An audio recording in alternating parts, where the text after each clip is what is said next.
back for day 2 of setting up. I wasn't actually planning on coming in here. I was just gonna drop off Jensen, go back home and pick up a few more things and then come back here again. But I wanted to, I don't even know what happened. I can't even think straight today. Everything is just weird. Let me turn on this computer. I got my master schedule and my class list. So now I can like actually move forward with getting some things prepared. I have the same exact schedule as last year, which is awesome. That makes things easier. And then I got to see all the students on my class list. I recognize a lot of them because I have 4 8th grade classes, and I know this 8th grade class from 6th grade. So I have a lot of repeat students. So I am always excited when that happens. My 6th graders, you know, are brand new, so I don't know any of them. But I'm gonna work on some social justice standards. I really like these. I really like these social justice standards. Yeah, so I read through all of these last night and they are incredible. They're amazing. They're all the things that our students and us, all the things that we should be doing, things that we should be focusing on. I get a lot of questions from people just like, where do you start? How do we start these conversations? And this is such a great resource. It's on teachingtolerance.com. I just put them in a little bit different format so that I can put them up on my board. I think I'm gonna switch out my 7 habits posters for the social justice standards just because I have the 7 habits over there already. I don't really need them in 2 spots, so I think I'm gonna replace those right there. And they are excellent. And I did them for myself for like my grade level, and then I went ahead and did them for all grade levels, and I'm gonna make those free. I'll probably put them on my blog and Teachers Pay Teachers so that, you know, wherever you prefer to go, you can just get them. So I'll leave information below where you can just get those. I haven't actually seen how they turned out, so let's start doing that. Okay, so this is how I tend to do any kind of like decorating in my class. I just use cardstock. This is just like the collections cardstock from Michaels. So I just pulled out a couple different colors. There are 4 different types of standards. This is Lucid Press that I'm using as a program. So there's identity, diversity, justice, and action. So I want each of those to be in a different color, and then I'm including in here like the letters to print out social justice standards if you would like to.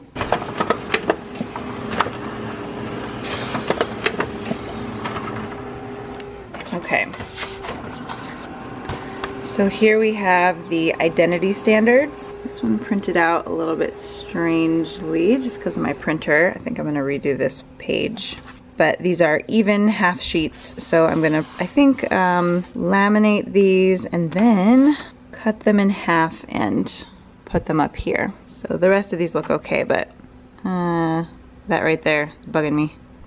Okay, so here's what we have so far. These are the 4 different topics in the social justice standards, and then these are just letters that I printed out to make a bulletin board. And so I'm going to laminate them so that they'll last me a really long time. And I've got my laminator over here. So I don't mess with the like school laminator. I just have my own in my classroom so that it's a lot easier. This stuff, for example, I've had up for a few years now because I just printed it on colored paper, laminated it, and I don't think I need to do anything to change it this year. I think I'll just leave that, and then I'll have the social justice standards over here.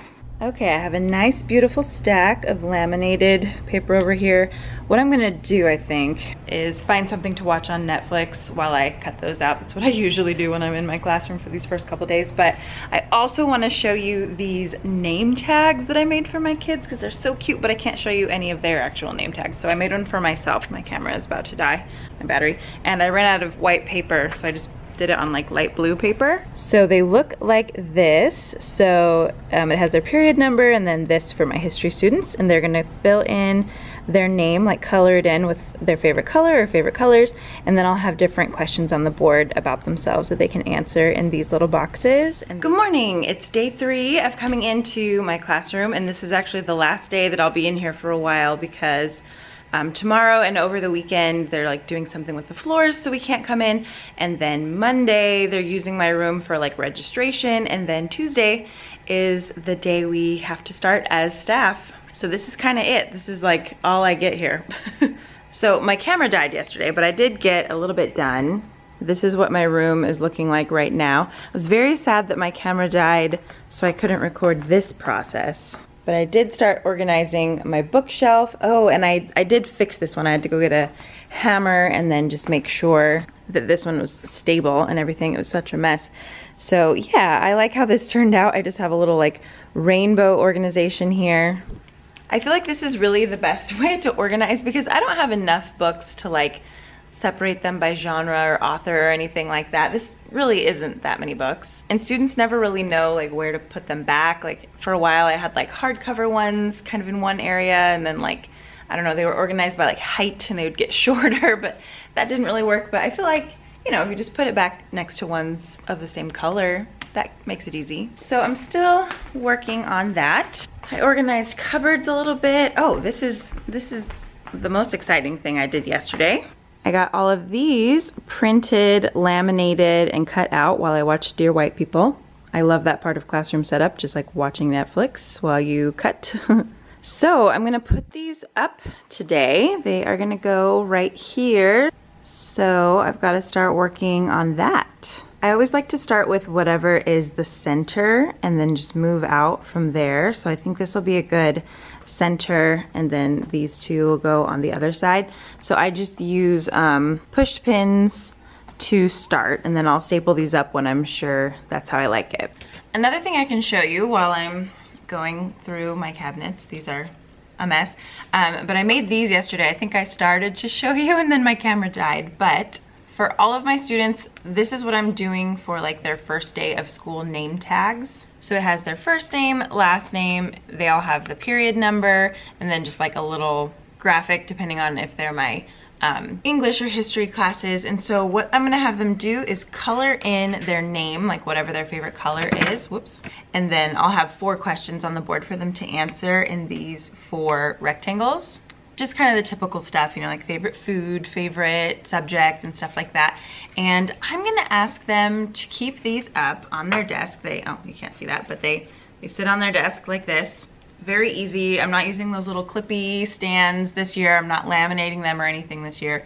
Just printing them on cardstock and asking them to keep them up for a full quarter. That's until like October. I know that's a long time, but I have like 200 students and I feel like I can never get all of their names down. I can memorize maybe like 150, but I can never quite get everybody, and I hate that feeling. I hate the feeling of having like a couple faces in my classroom where I'm like, oh. So I think this is really gonna help me, and hopefully, you know, it's just like one piece of paper, one thing that hopefully they can just remember to bring in every day and put out on their desk. And there's a few kids that I already know their names and stuff, so that helps me check it off. I'm also going to print just from Power School. We use Power School up here. Their faces, and I have to play with it a little bit and figure out on Power School just a good way where I have a little bit of space to like write next to their name and their face, and then just like anything that something about them that I want to remember, or even like what book they're reading right now, or just yeah, I'm trying to have more conversations with my English classes about books and make sure that they are reading all the time. I read the Donalyn Miller Book Whisperer, and she has way less students than I do, but I'm still trying to emulate some of those things to try to get my students to read as much as I do, because I love reading and I love talking about it.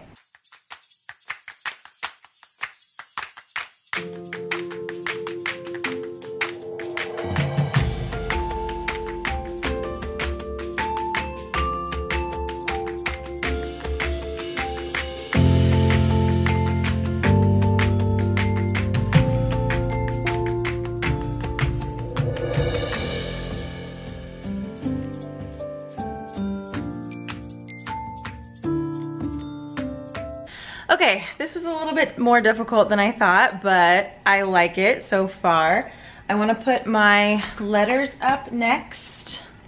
So I'm going to put the social justice standards. I just got to figure out how to like fit all of that. I might be able to put like standards along the edge or something. So again, I'll link all of this down below. You can just print everything how you like it. I made sure that these are half the width of a page, so you could just, if you had like a paper cutter, you could just cut everything exactly in half and it would work. But since I laminated them, can you paper cut stuff that has lamination on it. I feel like you can't. I just realized that I don't have the air conditioning on. I'm like getting sweaty from this. Ooh, there we go. Yesterday I did a little bit of organizing this cabinet. I still have so much to do, but these are like class sets of books and stuff over here. Still have all of this to go through. Okay. Do I keep these things? I don't know. Maybe just like one of everything. Ugh, I don't know if I have the energy to go through all of this, but I don't think I need these big banker's boxes of worksheets anymore. This is all my cute stuff I need to go through. More cute stuff to go through. These are my 7 Habits posters. They are also on my blog. I am very into printing out like goals and things that I want to make sure I'm teaching and things that I want my students to know. So that's why I have my 7 habits. We'll talk a little bit more in a minute about these social justice standards. And then I also have my content standards. These are the English standards. I need to print out the history, like literacy standards as well. But oh, here I am in between a bunch of standards. And that bookshelf is still a mess. Okay, still so much to do. Pretty straight, I think. I think we can go with that. Okay, so social justice up there. I don't know if I love the look of that, but we're just gonna leave it. Social justice standards, and then over here we have the turn it in section. We've got to double up on every board around here. Okay, I just got done with a hour-long training session on Nearpod. I did start using Nearpod last year, but it's like so vast. There's so much to know, and I haven't created my own stuff in Nearpod yet. So yeah, I just got like this really amazing training, and now I want to do like so many things. I'm just kind of like, where do I start? There's so much I want to do. And they work with teaching tolerance. They have free teaching tolerance lessons. They work with vocabulary. They work with iCivics, like all of my other favorite websites and resources. So I'm very excited about this. And if you would like more information about Nearpod, or you want to open an account, I have a link below that you can click on and it will take you there. And another reason I was talking to them is because I want to make a YouTube video about how to, you know, get the most out of Nearpod. So I will be making that soon. I just wanted to make sure I had like all of the correct information and knew about like every little feature. So that will be coming. In the meantime, if you have any specific questions about Nearpod that you want me to address in that video, let me know so I can make sure to talk about that.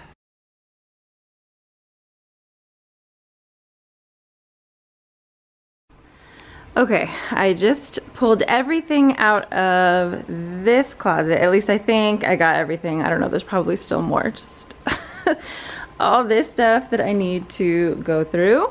And then, oh, okay, these are my favorite way to cheaply decorate a classroom. I just got tablecloths because like that table over there is hideous.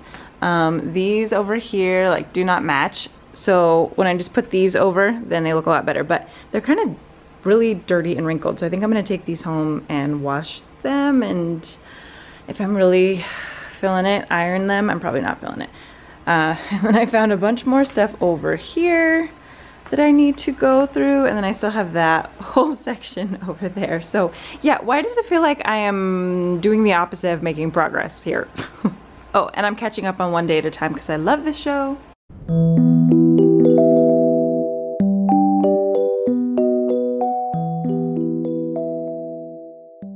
Okay, I need to be done soon. I need to go home, but this is like the last time I'm gonna have alone time in my room for a while. Still watching One Day at a Time. I mean, it looks a million times better than it used to. Let's see, what else have I done? Oop, I just put some like placeholder quotes up here. I'll show you.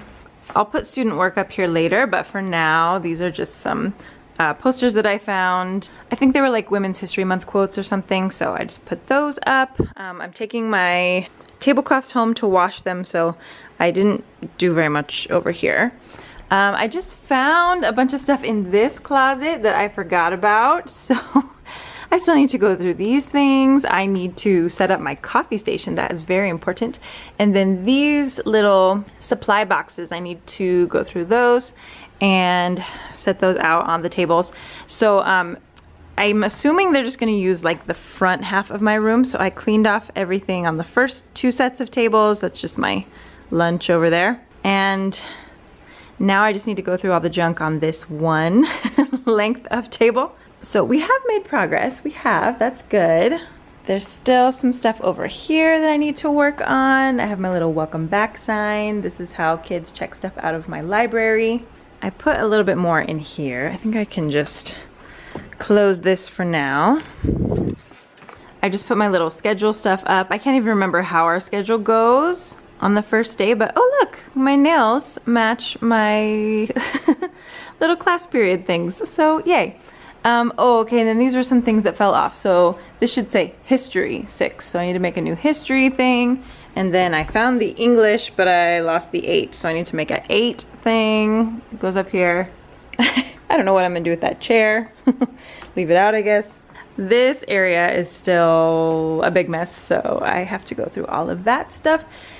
And then this is my desk area, and I just kind of like shoved things in here before I left for the summer, so I need to go through these things also. Okay, so before I head home, let's quickly talk about these social justice standards. I feel like this is probably the best resource that I can send anybody to if they are trying to figure out how to incorporate these conversations about diversity and identity and action and justice into their classroom. Teaching Tolerance is one of my favorite websites, so spend a ton of time on their website if you can. Go to some of their trainings. They do webinars. Follow them on Twitter, follow them on Instagram. Get as much of them in your like subconscious as you can so that you're kind of working from the same type of models that they are. So let's look at what some of the standards are, and these are for 6th through 8th grade. There are some for like K through 2, 3 through 5, these are 6 through 8, and then there's 9 through 12. So they're developmentally appropriate, age appropriate, all of that. And I know that people are gonna say like, well, what if parents say you're just like trying to push an agenda and this is all just, I don't know, whatever people even say. But like, let's look at these. I know and like who I am and can comfortably talk about my family and myself and describe our various group identities. Who doesn't want your own kid to be able to do that? How about this one? I feel good about my many identities and know they don't make me better than people with other identities. Or something like this. I know I am connected to other people and can relate to them even when we are different or when we disagree. Or something like this. I relate to people as individuals and not representatives of groups. And I can name some common stereotypes I observe people using. I mean, this one is huge. All of us need to work on this one. I can respectfully tell someone when his or her words or actions are biased or hurtful. So none of this is about like white shaming or man shaming or anything like that. These are teaching kids to embrace their own identities, to reflect on their own identities. And we know that white kids do that less often because they're generally not defined by their race, because they're part of the majority in the United States, at least for a little while. But our demographics are changing, and even if they weren't, it's still important to be able to talk about who you are as a person within a society, as a person within history. Like, you are not just your own individual person. You have a family, you have ancestors that you came from. There's a story about how your family came here for all of us. And we all need to be more connected to that knowledge. So these are great for history, because that's one of the big things that I try to teach my students in history. One of the big kind of lessons is that like, we're not operating in isolation here. There are so many things that have happened in our own history, in world history, in our family's histories. There are reasons why people react to certain words or situations the way that they do. And truly we ignore a lot of history so that we can hold certain beliefs about ourselves and about our country, in whatever country you're in, but you know, in particular, people in the United States do that a lot. So these standards are very useful. I will be using them in my English classes. We start the year by talking about identity, and this is going to really help facilitate our conversations. And we're not gonna hit all of these on the first day. I mean, I'm thinking like one section per quarter. You know, spend a couple months on identity, a couple months on diversity and justice and action. You can do them however you want, and if you go to the Teaching Tolerance website, there are a lot of supporting materials that can help you go through these things, because you might see these standards and be like, okay, I know that's the standard, but like how do I actually go about teaching something like that? And they've got you. And so does, you know, Facing History in Ourselves. There are all kinds of resources out there, and I share that kind of stuff on my YouTube channel all the time and my Instagram, and there are tons and tons of other people who do too. So just keep, you know, your ears open, keep your hearts open, jot some stuff down. This is just a good place to start. Okay, I'm just gonna take one more look through all of my stuff here, make a little list of things that I need to do before Tuesday when I come back, and I think I'll make that maybe a separate video. So thank you so much for hanging out with me the past couple days while I get a few things set up. If you've already started, I hope you're having a great school year. If you have a little bit of summer left, no, enjoy it. I will see you guys in my next video. Bye.